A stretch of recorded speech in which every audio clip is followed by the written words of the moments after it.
Good day, everyone. This is week 7. So last week we covered correct and right-BICEP. Okay, we talked in detail about what's each criteria and how we can use them to write unit tests. And for today, I will finish the unit testing part. We will cover unit test properties and some other special cases, how to combine unit tests, for example, to create new test cases based on existing ones, and they are called test suites. And another special case will be covering scenarios in which your function that you want to test is calling a method which is not part of your module. So how can you test your method if it's depending on an external method? Okay, and for that, we will cover the discussion about mocks or stubs, generally, or fake methods. Generally, we will use the second approach, stub or fake methods. You'll understand why, because for mocks, you will actually test if the method has been executed, the external one, and in our unit tests, we will mostly want to get a result from that method. So we will not be interested in particular in seeing if that method has been executed or not. Sometimes it makes sense, but not all the time. And for the exam, we will focus on the easy part, let's say working with stub or fake methods. Okay, so that's being said, let's continue the discussion. So once again, I will go through correct. So correct means conformance, ordering, range, reference, existence, cardinality, and time. Okay, you have the definitions here, and here you have some examples of things that we could test. And right-BICEP, which means right, which you may say it's equivalent with conformance. B, boundary, which generally is included in range. Range means get values from the range of possible values of that variable type, like int, float, or whatever. And I means inverse relationships. So here, when it's difficult to determine an expected output result, sometimes using mathematical logic or deductions, we can test the opposite. Okay, and I will take an example today based on the class that we talked last week. Cross-check means simplified, in a simplified way, ask a friend. So you want to verify that your method result is identical with another method that is doing the same stuff, and maybe it's an old version of the new method, and or it's a method from an external library. So you trust that external method and you cross-check the results from the external method or from a different approach and the method that you want to test. Error conditions, once again, this is included in range, in conformance, and in right, because if the method that you test doesn't get the values that is expecting to get in order to do its job, like a valid age or valid grades for student grades, we establish that in that case, the method should throw an exception. So error conditions means test your methods to see if that for error conditions, they will generally throw exceptions. And performance is the equivalent from time. So here we want to see if the results are obtained in a limited amount of time. And we have performance criteria, like the average should be computed in less than 1 second and things like this. Okay, so these are the right-BICEP incorrect. And like I said, we always analyze our methods from the perspective of all these criteria, because they are intersecting each other, and generally they will offer us 360-degree perspective on all the cases that the method should handle. Okay, it's a wide perspective that will help you find bugs, which generally will be generated when very strange things will happen, corner cases, and things that normally are avoided because users are giving you right values. But in some cases, and these are the hidden bugs, you will find yourself in that particular situation. Okay, and the idea is to consider them now and test for that now when we write code. Okay, now when we have a function, and here it's another concept that we need to understand, and if the function have an if or a switch, so it has branches, execution branches, and generally they are created by structural conditional operators like if, then, else, switch, or even do while or while do. They are, or a for loop. They verify some conditions. So in those cases, you have branches, execution branches, which means for particular values that the function receives, that particular branch, then or else, or the for loop or the while loop will not execute. Okay, so in those cases, you need to write unit tests, multiple unit tests for the same condition. Let's choose right, in order to be sure that you cover those possible execution paths, branches, in order to be sure that the function will behave properly for all its branches. And this is called code coverage. Okay, so in order to test that, to test for a method, in order to cover all possible execution branches, we need to write unit tests that will assure us code coverage. Now, if you want to be sure that everything has been tested, it means 100% code coverage. Okay, and this is called branch testing or condition coverage. And generally, you'll see a report that will show you which instructions have been executed and which not. So code coverage means we need to write unit tests that will cover most, or at least what's the required level for code coverage from that method. Now, perfectly should be 100%.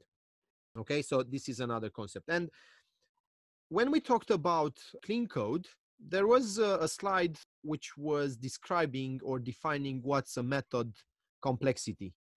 And generally that complexity, it's a measure of, it's also called the Hallstatt complexity, which generally will give you an image, a numerical image about how complex function could be. Remember, KISS means keep it simple and stupid. And generally, KISS means to have functions which are not complex. Okay, several lines of code, linear execution, and so on. So we will go back in order to understand code coverage to that concept, okay, of code coverage. Okay, testing external functions. Like I said, sometimes our functions will call other functions written in other modules that we don't control. And we know how to remove these external dependencies by using interfaces. Remember, a solid, you have dependency inversion. We should not implement or use concrete classes. We should use interface types. Okay, so I will simulate this example. So in those cases, our methods will call a possible method from an external module that we reference by its type. And generally, it's a reference type. Okay, and I will add this in our example today. So in order to test those methods, we need mocks or stubs or fake methods. There is a logic difference between a mock and a stub, and I will explain you what's that difference. Now, regarding right, BICEP, and correct, and applying them from all perspectives, non-excluding either of the criteria from right, BICEP, and correct, we can take this example. You have in the presentation this example that will be modified based on the fact that we analyzed it, or we unit tested this method from right, BICEP, and correct perspective. So here you have a very simple method. We already have implemented this method in several cases, in several languages, all these years during different courses.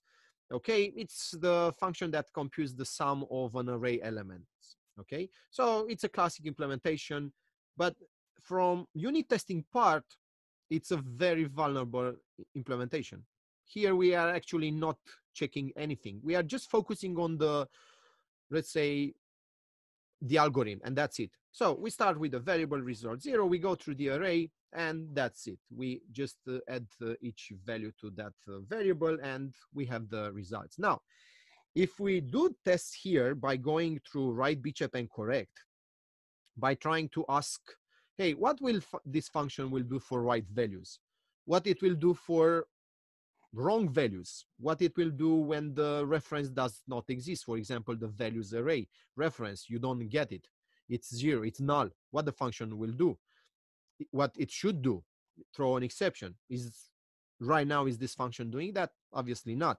What it will do if the values array has zero values, which means cardinality zero, and so on and so on. What will happen for external references? So if we go through this analysis, and you have the next slides, which are enumerating some conditions from Right-BICEP and correct. For example, unit test for normal conditions with values 1 to 3. 3 values, we should expect 6. Unit test for extreme conditions or error conditions. You see, we do a test where we pass values null and number of elements 0. And here we should expect an exception.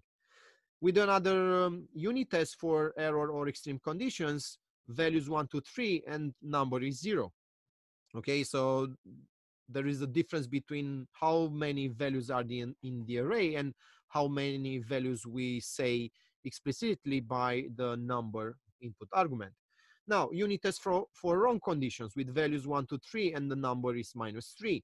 Unit test, this is boundary for limit conditions with values, and here, and boundary, like I said, is part of range. You should always test for boundaries. So here we take maximum or minimum values which an integer can have, because this may influence the sum. Okay, you may have an overflow. If you add anything with the exception of 0 or a negative value to max int, which it's a wrong statement, let's say the 5th one. So when we receive int minimum, yeah, the value should be a minimum int plus 23. Yeah, it's correct because it's a negative value. I will fix that. Thank you. Okay, so yeah, the 5th argument is not correct. Let's see if I covered that. Yeah, here I have the int minimum, and I think what I wanted to say initially for 5th is max, exactly.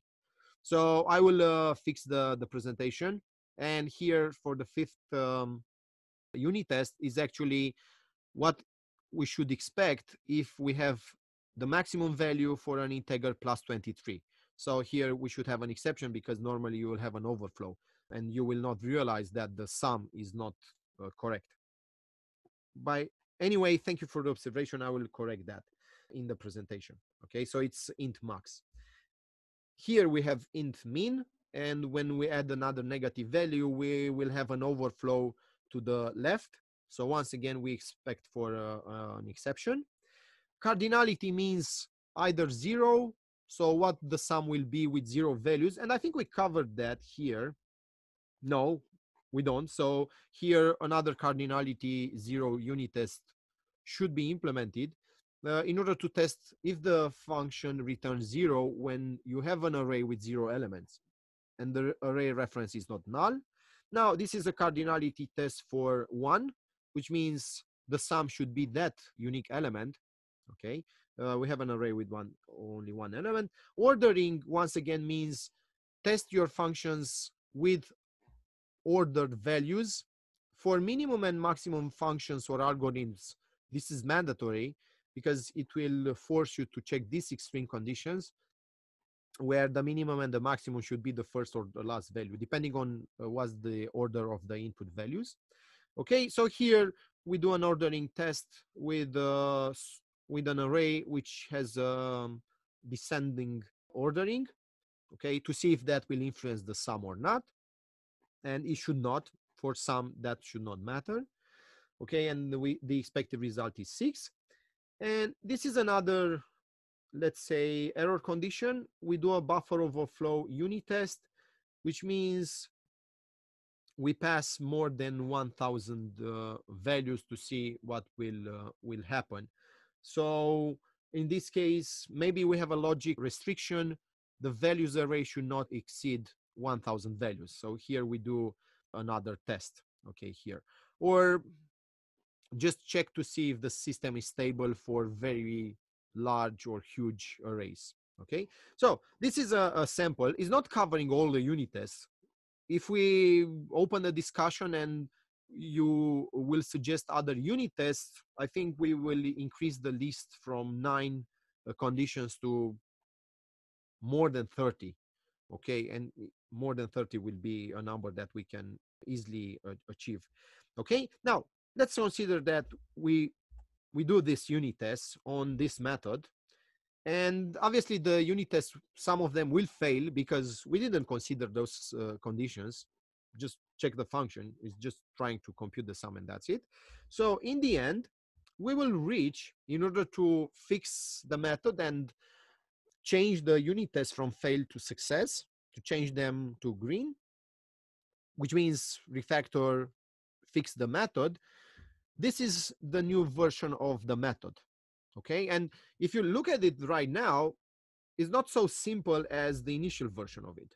Okay, and that's why TDD, sometimes you start using TDD without actually knowing, because generally, like I said, humans, they have the tendency to simplify things, and it's okay because otherwise we can't manage complex things. So generally we start with simple stuff, and by using unit tests, we can actually increase the complexity of this method from this version to this. Okay, so I think for anyone it's clear that writing this from the first time, from the beginning, it's quite difficult, it's challenging, and even if you try to write it like this, I think you will not cover all cases. So this is an example where unit tests prove that they are very useful, and TDD, because starting with even this initial method, in TDD here you should start with return 0. So the first write unit test will fail. Now you implement the algorithm like here and so on. But you see, even if you start with the function like here, with an initial implementation, going through the unit tests, you will surely reach points where the unit test will fail, because this method is not covering all those conditions. And in the end, going back, refactoring it, you reach the version which, let's say, it's close to a bug-free implementation. And it's quite complex here. Okay, so yeah, it's not so simple anymore. Now, if you show this code to someone who is starting to code, let's say in Java, and maybe it's okay on writing and understanding this. Now, if you show him or her this version, maybe he or she will not be able to realize fast that this is actually a function that computes the sum of an array elements. Okay, but in this way, using unit tests and TDD, the function grows, reaches complexities like here, but grows incrementally. Okay, and it's easy to handle it by a programmer, by humans. Okay, so that will be an example of how this function after unit tests is changing and is becoming more error-free. Okay, and even this one, I think it needs more changes. We need to cover all other corner cases. Okay, so what are the properties of unit tests? So unit tests are functions, right? So in order to write a good unit test, we need to apply the same principle as principles regarding good methods, and we covered that in clean code. So combining the unit tests and the principles from clean code, we can define these common sense properties, because they are common sense. There is no, let's say, scientific complexity here or difficulty. They're just common sense. So just think as to keep it simple as stupid. Methods are simple to understand. Good methods are implemented by writing unit tests, because in this way you remove the bugs in the development phase. They have low cyclomatic complexity. Now optimum is 1. I will explain once again this part. Like I said, you have a description of the concept in the slides from clean code, but when we reach that point, I said it to you, let's leave it for a moment.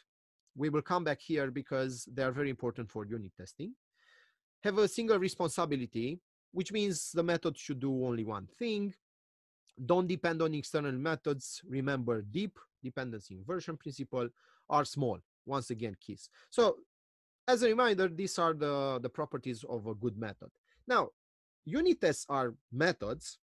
So let's say they should have the same properties because they're functions. They have a different purpose for our application, but they are functions. Now, if we don't apply or if we don't write code correspondingly to those properties, this is the way things will evolve in the future. So you start with a very simple method and you just add other things in that method. So you increase the complexity. You make the method do other things. So you don't obey too deep single responsibility. So you start avoiding solid. And you see, this is like having a small aquarium with a small fish. That's your very simple method. And by just adding up new stuff inside that function, things become crowded, too complex to manage. And in the end, you will have a lot of problems with that method. Okay, so you can use this aquarium analogy. So in the end, everything will be very tight coupled together. It will be very difficult to read, understand.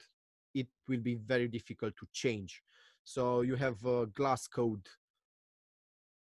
type code, which means every time you change something, there is a high probability that you will break something and that change will propagate and you will have a lot of issues. Okay, so generally we want to keep our methods simple, and the same principles are applied to unit testing also.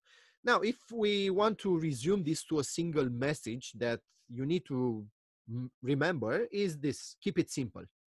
Okay, so now let's try to apply this to unit tests. What it means that each unit test should test only one condition, single responsibility. By testing only one condition, it means the total number of source lines should be small, because you are preparing the input data, you are defining or getting the expected results, you call the method that you test, and you assert the result with the expected one to see if they are equal. So in this way, the unit test is simple. It has also single reason to fail, because you are checking only one condition. So once again, keep it simple, single responsibility will direct you to this, this approach. Now, if the unit test is calling only the method that you test and is not generally calling other methods, once again, you don't have dependencies.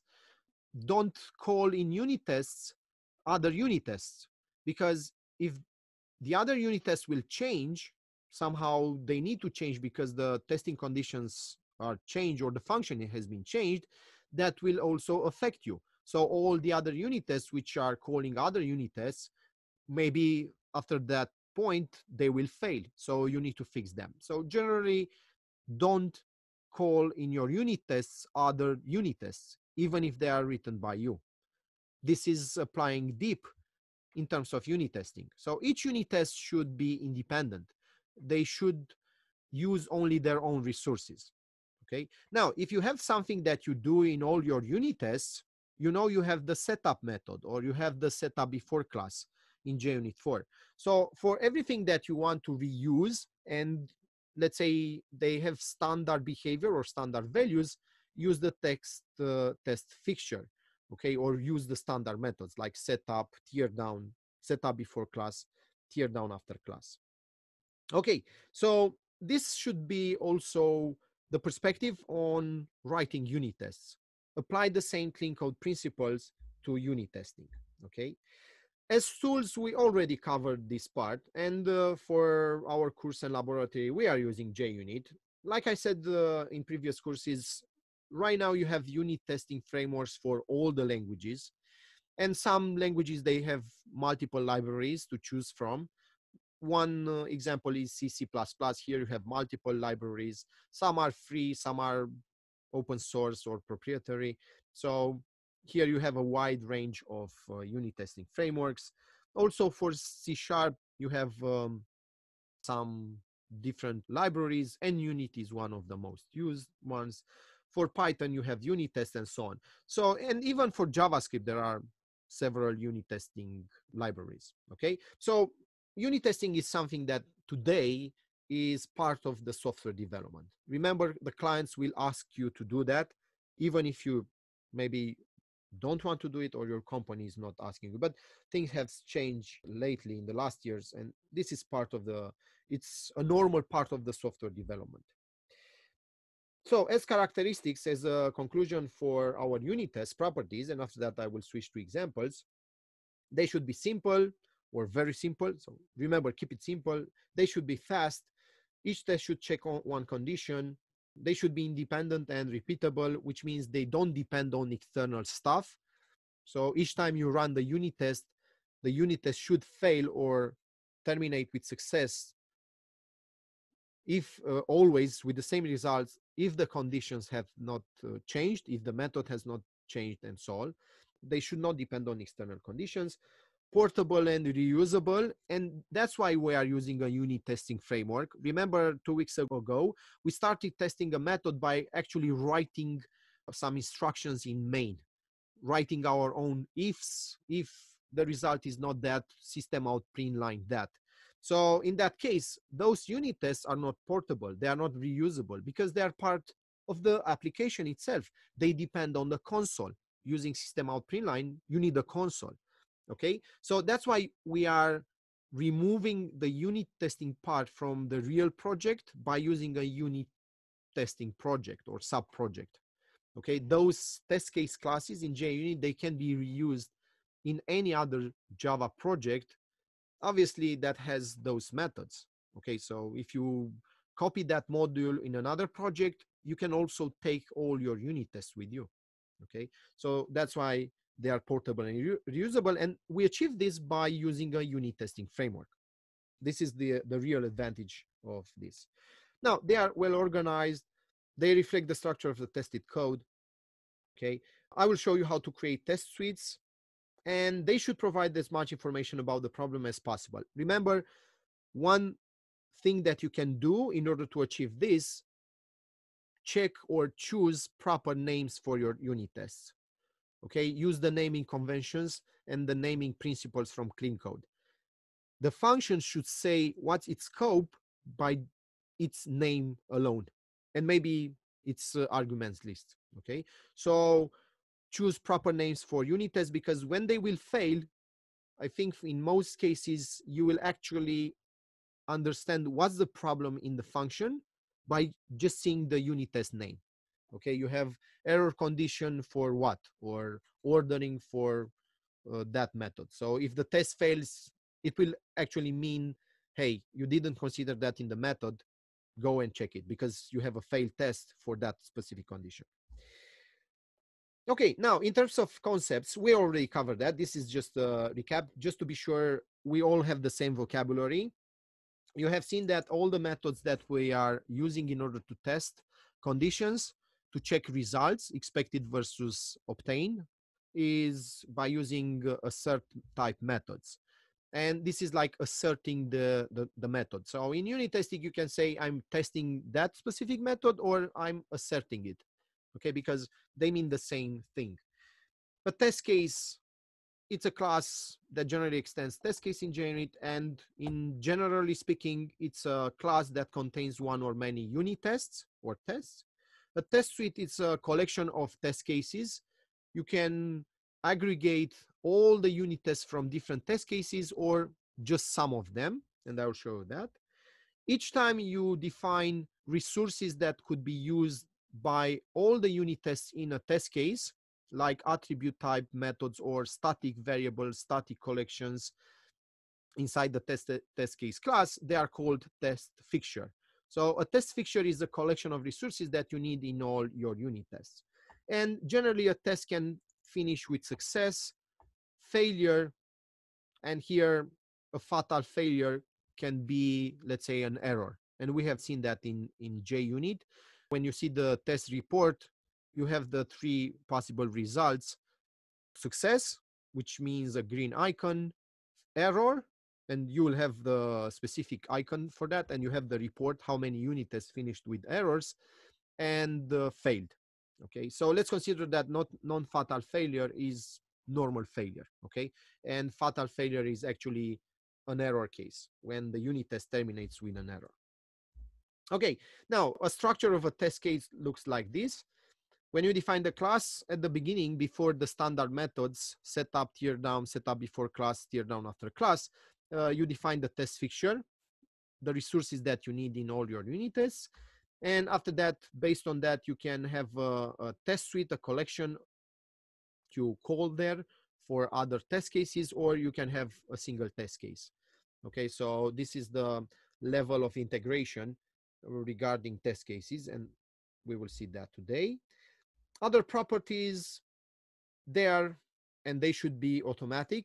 And every time you run them, and you can do that externally, you don't need to rebuild the project. You can run the unit tests externally by using the JUnit runner instance. They should be repeatable, which means if you do the Monte Carlo test, that assumes this. If the conditions are the same and you run the same test 10 times, 100 times, 1000 times, and if the conditions are the same for all executions, the results should be the same. Okay, so this means that they are stable. And repeatable, it means that if you repeat the unit test and the conditions are the same, the result, fail, success, should be also the same. Independent, which once again means the unit tests should not depend on external conditions. Okay, so the only changes that could change the output, the result, final result of a unit test must be only these two. Either you change the unit test, so you change the entry data, you change the values there, or either the function has been changed. Okay, nothing, no other changes should influence the unit test result. Okay, that means independent. Complete, which means go through right-BICEP and correct, which means do cover all corner cases for your unit tests. Try to test everything. And real.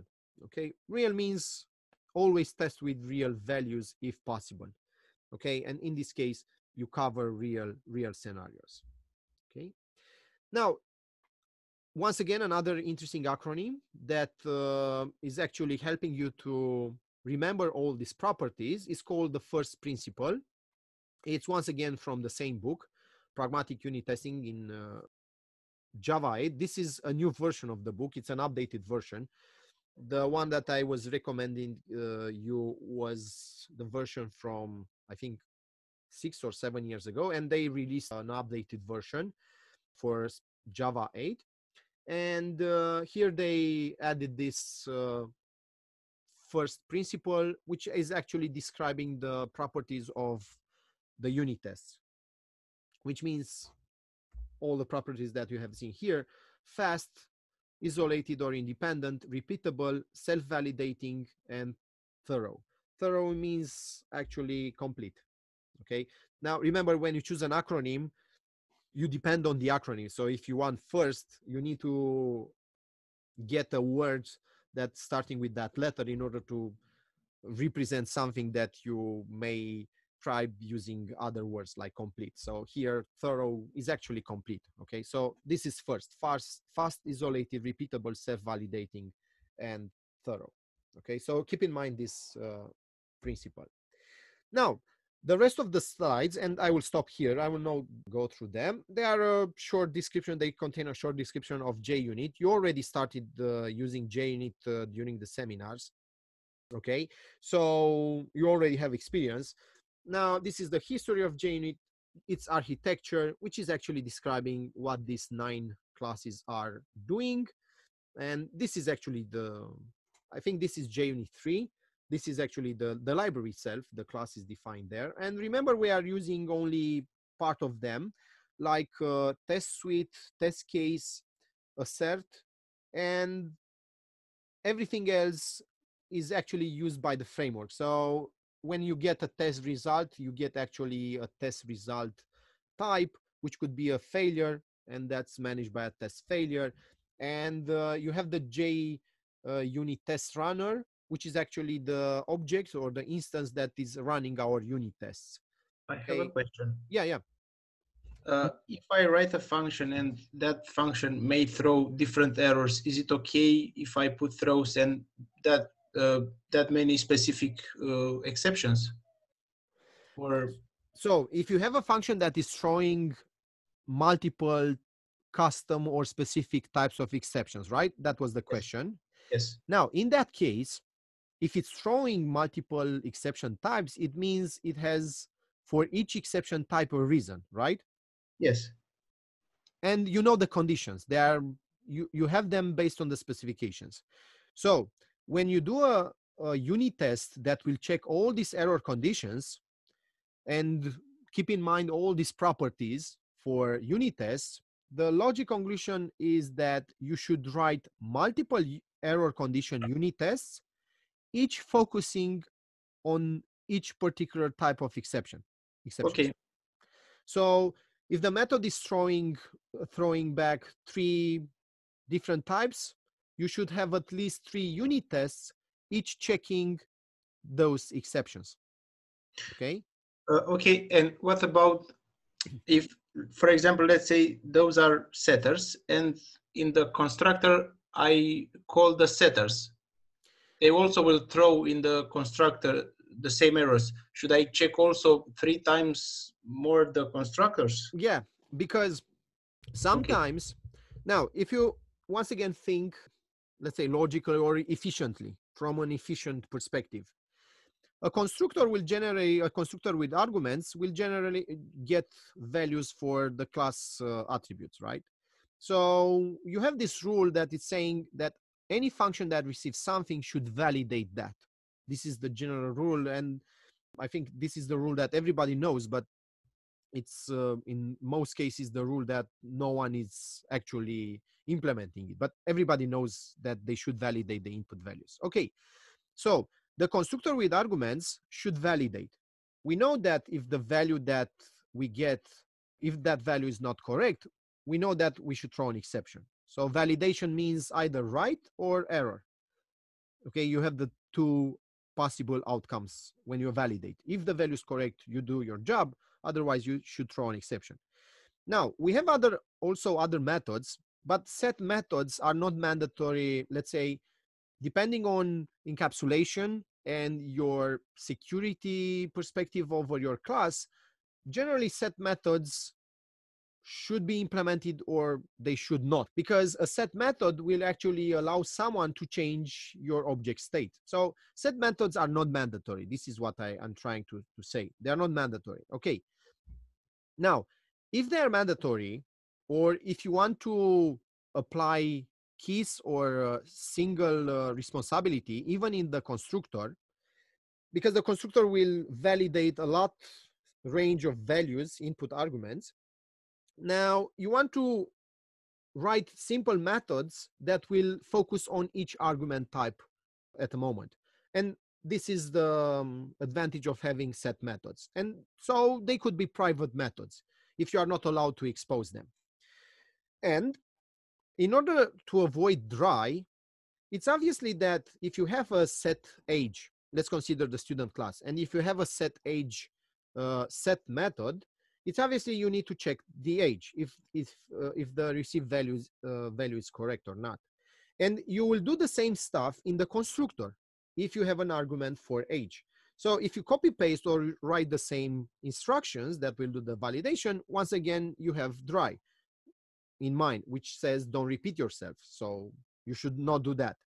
So efficiently, the constructor with arguments, in order to be apply single responsibility to avoid dry, it should always call set methods. That should be the logic conclusion. And if you write your constructors like this, so generally when you define a class, you start with set and get methods, the public interface, and after that you implement the constructor with arguments. Yes, in that case, all the validation is in the set method. The set method will throw an exception. And now regarding your question, what will happen here? If I pass to the constructor a wrong value for age, the constructor will either write its own instruction or call set age, which will throw back invalid age exception, let's say. What the constructor should do? So what do you think is normal to do? To solve the exception there with a try catch, or let the exception go out of its, and the constructor will interrupt its execution and throw the same exception out. Throws It should throw the exception back, right? Because in this way you notify anyone who has called that constructor with invalid values for age that the values were not valid. So, okay, so in that case, do we need to write error condition tests for the constructor? no. Okay, so let's suppose that you or who has implemented the constructor, when it's calling set age, let's suppose we are working in Eclipse, sees the error like, hey, set age is throwing an exception, you should choose throws or try catch. What will happen if by mistake that person will choose surround with try catch? Okay, I got it. You see, will you ever know after this moment, when you are passing the constructor a wrong value for age, that the constructor has received that? No, because you solve the exception there. And in most cases, I think you will get a default age. Okay. But you see, we already established 5 minutes ago that in that case, the constructor should throw back the same exception, and is not throwing. So how do you find about this bug? Because it's not fair to do a try catch inside the constructor in this case, by writing a unit test for that specific error condition. So the conclusion is what? Never take something as granted, always test it. Even if you may say, yeah, but I already tested the set age method. It's throwing the exception. Yes, but have you also tested the constructor if it's throwing back the same exception? Okay. So that will be the conclusion. Always Thank you. test. Okay. So getting back here, this is the short description of the JUnit framework. We are already using these classes. Some of them are transparent to us because you are actually using them when you run your unit test, for example, the test runner type. Okay, you have the history here, the JUnit architecture description, and so on. You have a list. This is not all of them. You have the list of several assert type methods. Remember, they all have two versions, one with a string, one without a string, and generally it's recommended to use the one with a string, because that string, that message will be visible when the unit test fails. So always write there something which is useful to the developer. And in most cases, that's you, because you will also write your own unit tests. So write something there that will help you find the problem fast, okay? Write a message for a developer, okay? Those messages are not seen by the users, okay? Once again, the concepts. So fixture, test case, setup, tear down, test suite, test runner, we covered that. What are their meaning and what they do. The characteristics of JUnit, okay? And here you have some slides which will help you go through the syntax. At the seminar, most of us, we choose JUnit 4, but like I said, for the exam and for the assignments, for anything that involves JUnit, you can use any of the 3 versions, 3, 4, or 5, or Jupyter, the last one. So here you have a short description, some slides that will show you the main features of the JUnit syntax, and here you have for JUnit 3, and they're actually explaining why you need to do that. And remember, JUnit 4 versus JUnit 3 generally means they remove some syntax dependencies like inheritance by using annotations, okay? And that's why JUnit 4 is more flexible. So in JUnit 3, your test case class should extend test case, because otherwise the framework will not know which classes are actually the JUnit classes, okay? You need a constructor for creating test suites, and this is the way that you can pick up only certain unit tests from a test case when you create a new collection. And you need to pass a constructor, to implement a constructor in your test case class that receives a name. You will see why you need that name, because that's actually the name of the unit test that you want to collect in another suite.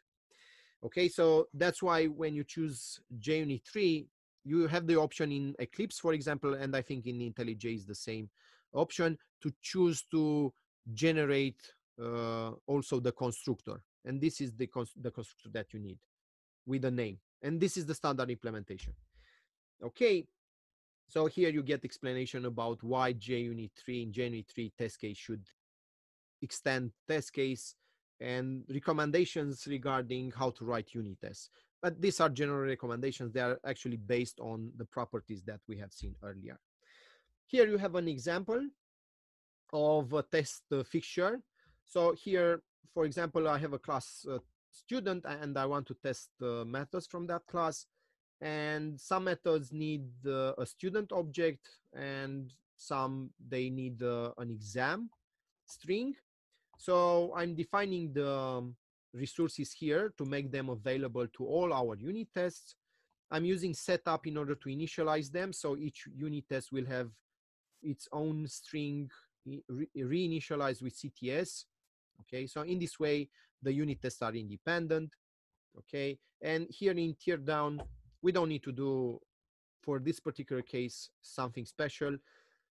Now, teardown is useful when you open files, when you open database connections, when you open resources that you need to close from a logic perspective, because objects are destroyed by default in Java, so you don't need to worry about them here.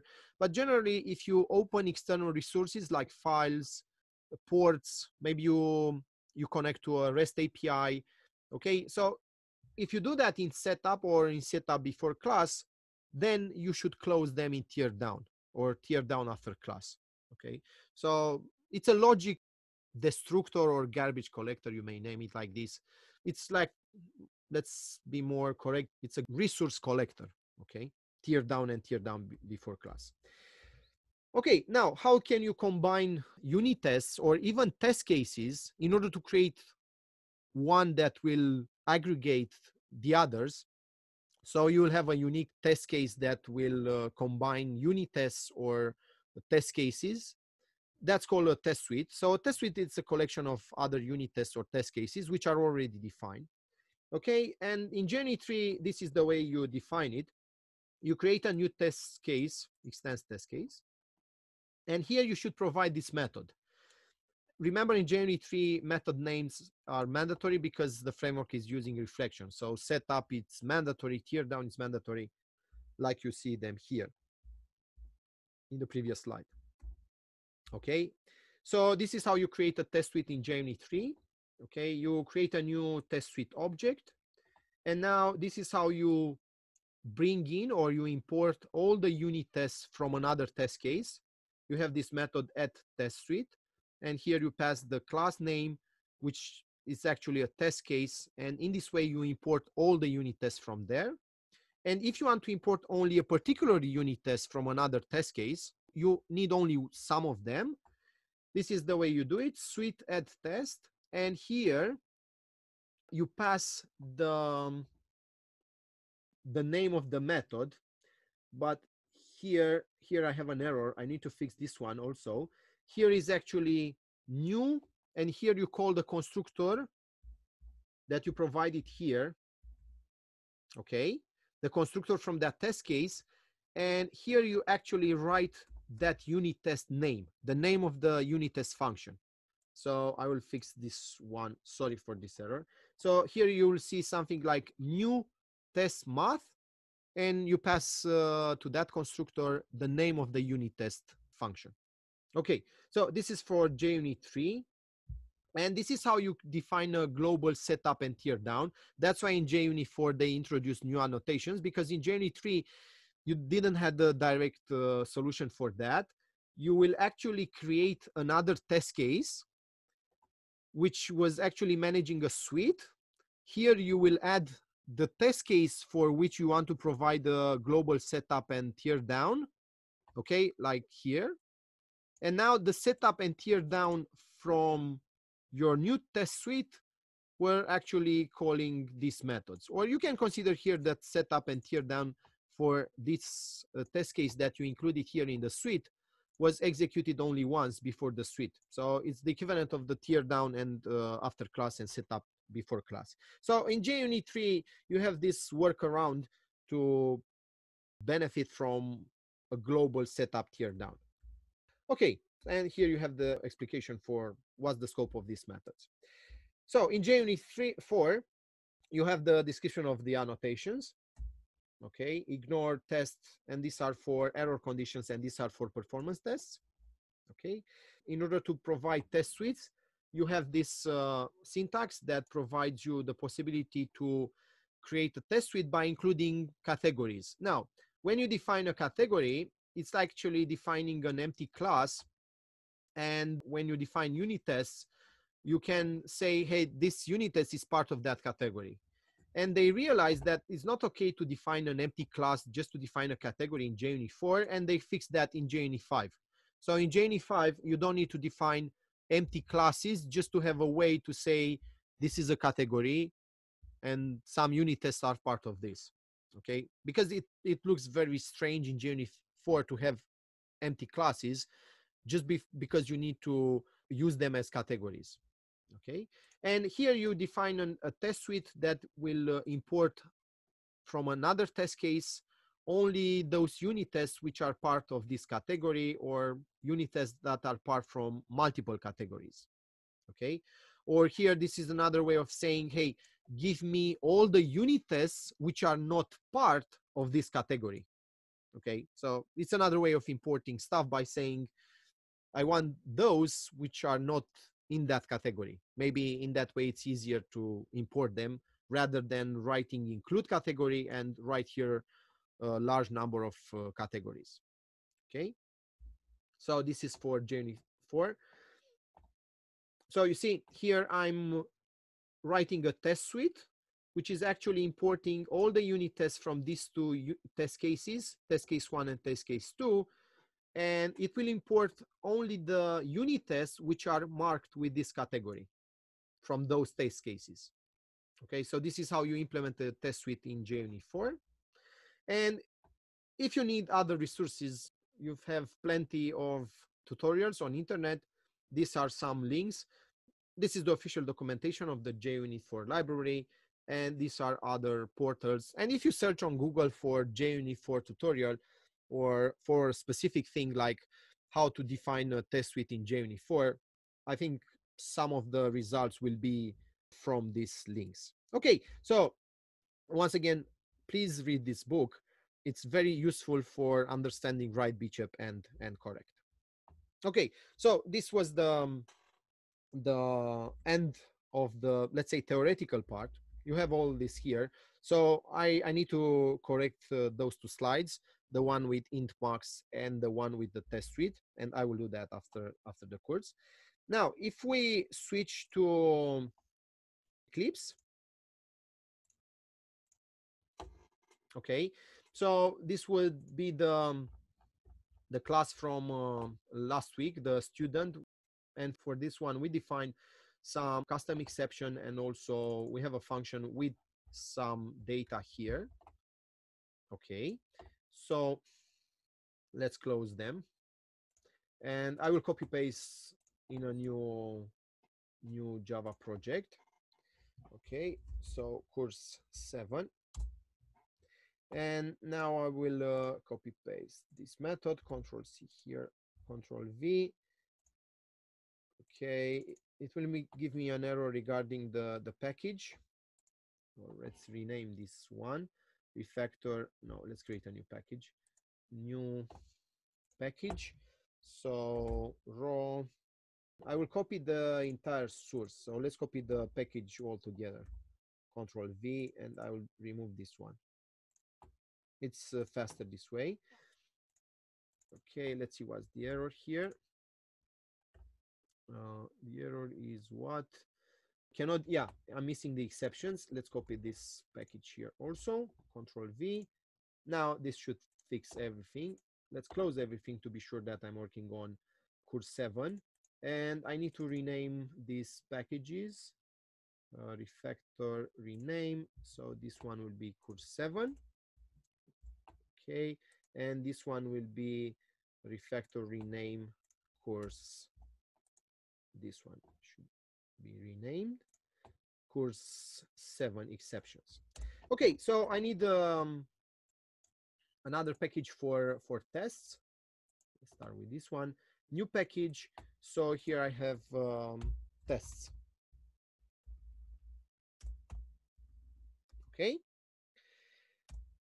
And here let's add a test case for a student.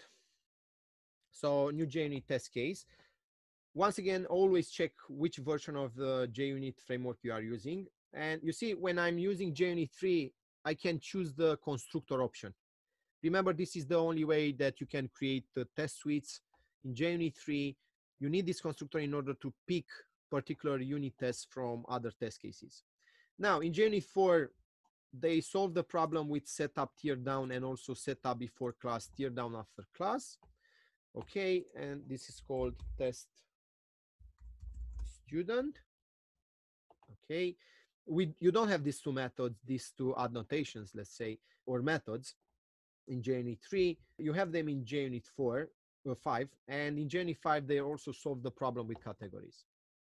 Okay, so finish, add JUnit 4, and we have the framework here. So because we will need to test students or methods from the student class, it means we need a student. So this will be our test fixture. For example, test fixture is the student that we will need here. Student, and let's call it student. Okay, where do we initialize it?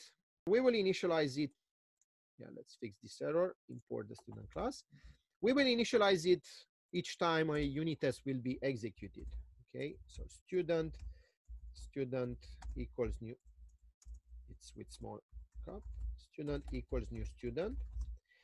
Okay, and based on the constructor which is available in student, name, age, I need some default values. Once again, if we will reuse those default values again and again for other cases, I will define them here. They are still part of the test fixture. So this means I need a public static final, let's say initial name, okay, equals John. We need maybe another one, and this is a string. We need another one for age, public static final int initial age equals 20, let's say. Or in order to define an initial age which is valid all the time, remember, change is constant. We need to prepare for it. Now, what will happen if the limits here will change? Because maybe the client will ask us to lower the minimum age or to increase it. So in order to write our unit test to be independent from values that in time may change here, and they are important for unit tests because they are limits, okay, they are valid values, I can write this like here. In local of saying 20, I can say equals student dot mean age mean plus 1. Okay, or I will always start with age mean. So in this way, I will say, hey, I will take a value inside that interval. Okay, so this is the way I can initialize it. Now, this is not correct if we talked about, if we go back to clean code. Why? Because here we are just defining a variable, and you see already this line is doing more than one thing, which is defining the variable and initializing the variable. So normally this should go here, and this is also valid for John. So initial name, yeah, but I have a problem here because they are constant attributes, so we need to initialize them either here or either in a static constructor. Now, in Java, you have this static constructor, which is actually a constructor that will be executed only once when the compiler needs a test student class. Okay, so I can define them here. So this could be a static constructor for this test case. So initial age equals student, mean age minimum. Or if you don't like this approach, like I said, plus 1, let's consider it's okay to define them also here. Okay, so you can do that. But generally, in order to separate the definition and the initialization, maybe this is a better way. And the other thing that we need is the initial array of grades. Final array list integer grades. Okay. And once again, it's saying, hey, you should initialize it. Once again, you can say equals new array list. And let's use the same convention. It's a constant reference. So once again, I can initialize it here. Grades equals new array list. Okay, or you can write this here, equals. I will also put this one here. Now, this one, yes, is not working here because it's a constant variable, so I can't change its value. So I will leave these two options. You either define and initialize them directly here, or you use the static constructor, which is specific to Java. Now, for grades, we need some grades because we need them only once. So I will create the array list or add values into array list only once. I will do this here. So let's say I'm starting with this initial list of grades. Okay, 2 grades, 9 and 10.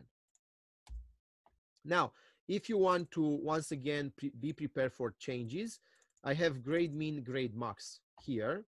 So let's choose again student grade min, or let's go for grade max, and student grade max, let's say -1. Okay, so in this way, if those two limits will change, my code here will change. And this will happen also for age minimum.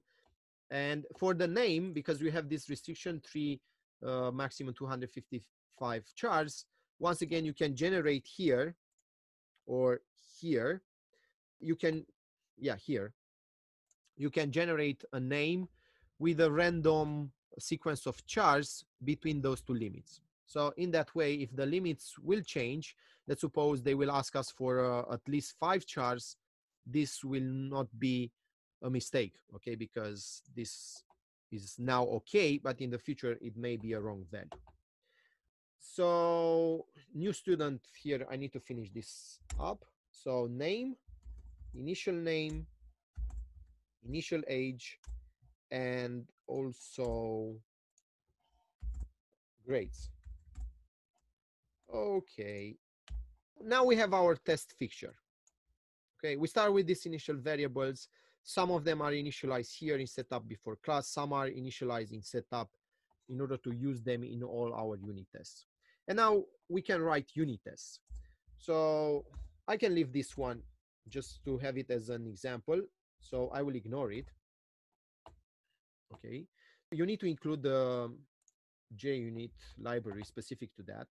So the unit test now is ignored. We will see it in the test report. So if I run now the unit test, you will see here in the reports, okay, with this special gray icon, which means it's ignored. But you can see it here. And this is useful because in this way, when you have multiple hundreds, thousands of unit tests, and sometimes you choose not to execute some of them, you will not forget them because you will still be able to see them here, and you will actually know that they are already implemented, but for that moment they are ignored. So you can change them back to normal unit tests. Okay, so we have gone through Right-BICEP and correct. And what I want to show you is other specifics for JUnit and how to test for error condition if you miss that. So when we test for an error condition, we expect an error condition. So for example, I want to write a test for public void test. Let's choose a method. For example, I want to test an error condition for set age, for example. We were talking about set age. And we know that if we receive here a value which is valid value for an integer. So the range of possible values for age means negative value 0, between 0 and 14, between 14 and 90, and above 90. So in that case, this is the range of possible values. I will choose from that range of value for which I expect an exception. So let's choose a negative value. Okay, so test set age, error, negative value. So for this one, I'm expecting an error. Now in JUnit 3, you need to write a try-catch structure, but here you don't need to do that because JUnit 4 is more helpful. So let's choose a negative value, negative age equals minus 20.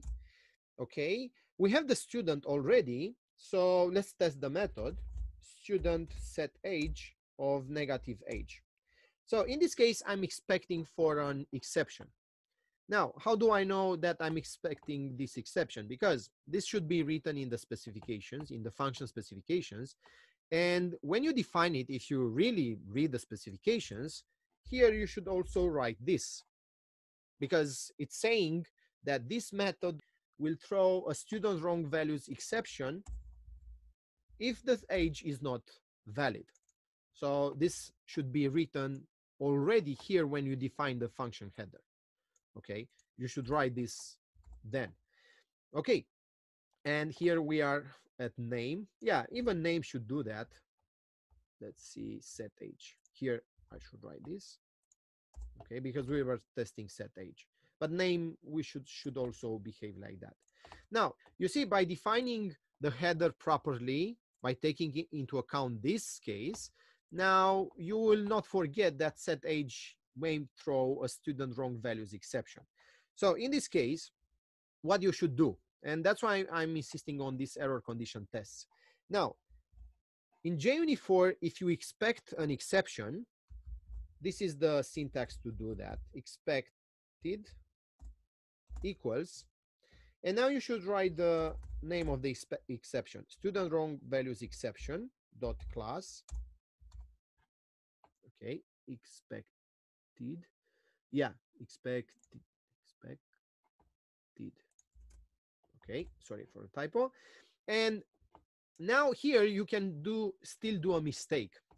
Now you see the compiler is saying, hey, set age is throwing an exception. What do you want to do about it?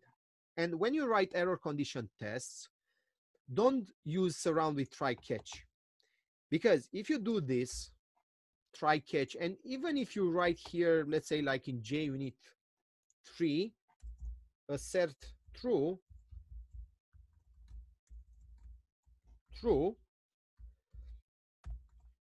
this test will not pass. So if I run it, so run as JUnit test. So even if I run it, you see the test now is failing. And now you may say, yeah, it's failing because no one is throwing that exception. Okay, so let's see if the test result will change if we fix the method. So if I'm focusing now only on negative values, if age less than 0, throw new student wrong values exception. Okay, so now let's say we covered that case. Let's run the unit test again, run as JUnit. You see that unit test is still failing because it's not getting the exception, even if we throw that exception. So where is the mistake? The mistake is here. So when you are using JUnit 4, don't write unit test as in JUnit 3, error condition unit tests. Don't catch the exception by yourself. Let the exception get out of the unit test, because this is the way that the framework is actually checking if this unit test or if this method is throwing an exception. So for error condition unit tests in JUnit 4 that you implement using the expected attribute of the @test annotation, use always @throws. Okay, because in this way the exception, if it's generated by set age, will get out of the unit test, and the framework will get that exception for you, and the test will be marked with success. So run as JUnit test, and now you see the test passes. Okay, so this is the one specific of how to implement error condition unit test in JUnit 4. Now, for performance tests, you have another attribute which is called timeout. And generally, when you write timeout equals, you expect that a unit test will finish before the timeout will expire. So let's consider the timeout is 1. Here, the value is always in milliseconds. Okay, so we have 1000 milliseconds, which should be 1 second. Okay, sorry. So what we want to do here is to do a performance test for get average. Let's suppose we have a lot of students, we compute a lot of averages. So we want to be sure that the algorithm is fast. Okay, so in this case, I will go for public void. Sorry, test get, let's get the function name, grades to decimals. Okay, and let's say performance test, performance. Okay, so here you should pass, let's say, a large array of values. So in that way, you will be sure that the method is implementing a fast algorithm. So array list, okay, integer, and let's say grades equals new array list. Okay, so how do you generate a large? You don't write add 1000 times. Okay, so for int I starting at 0, I less than the limit, let's say the number of int max number of grades let's say we want to test for 1000 grades. Okay, so I less than max number of grades I plus plus, we add them. So grades. Now generally I could choose any grades because other unit tests have proven that the method is implemented correctly. So I will just go for student grade max. Okay, so it doesn't matter what's the value because the average, I want to see how fast the average is computed, and other unit tests will assure me that the average is computed correctly. So here I don't want to check if the value is correct, or maybe we can do that. Maybe by doing this performance test, we find other bugs.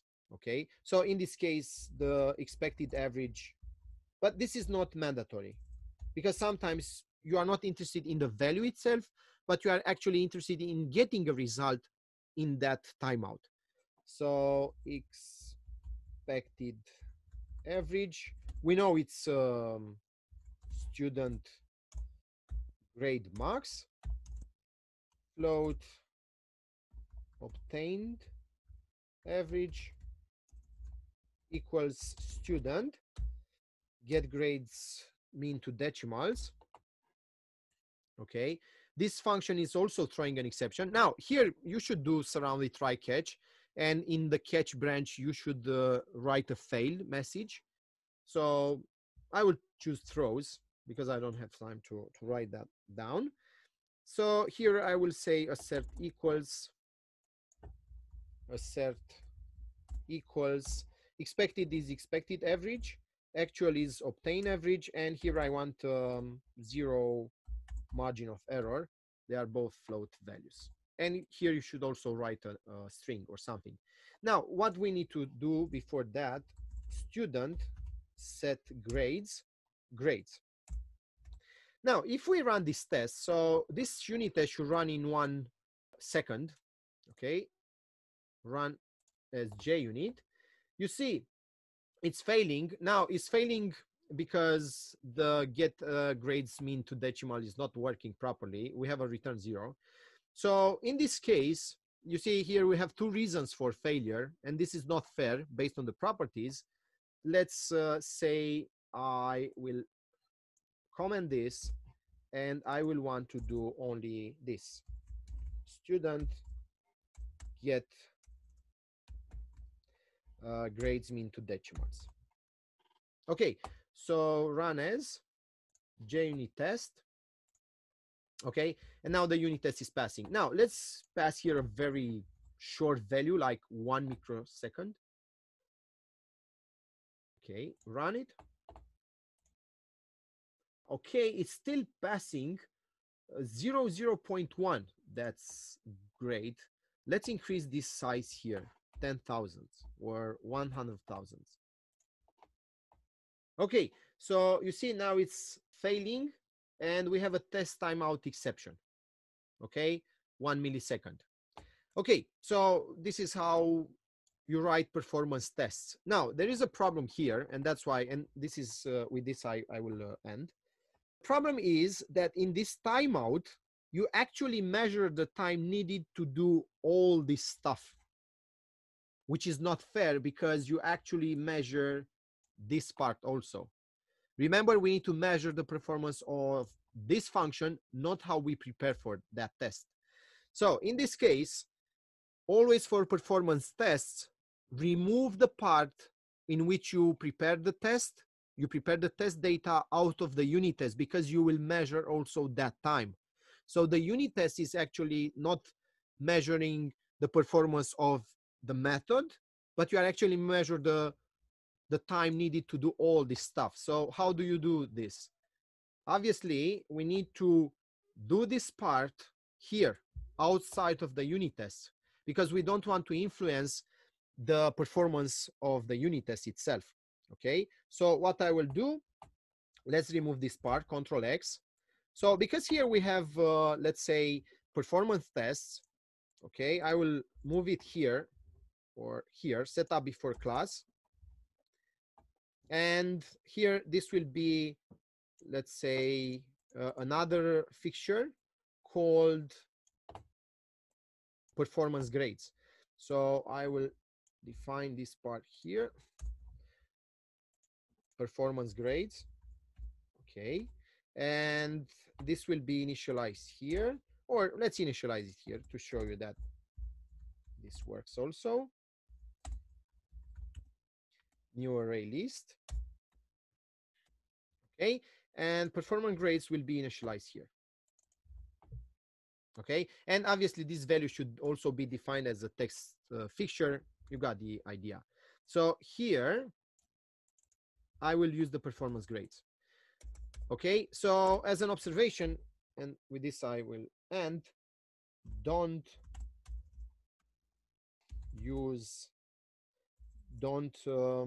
init the data here. Okay, because you will use the same amount of time that this timeout is measuring. Okay, you affect the timeout. You are on the same timeout. Okay, so these are two specifics for this special syntax in JUnit 4, timeout for timeout performance tests, and expected here. Okay, so we need to end here this course today. On Friday, I will have an extra session of 1 hour, at most 1 hour and a half, have an extra presentation on inverse relationship type unit tests and cross-check unit tests, and also on the difference between mock and stubs. And also we will do test suites, because next week I want to start the discussion on design patterns. Okay, so that's why I will set this extra meeting on Friday. If you don't, if you are not able to get to that, you will have the recording.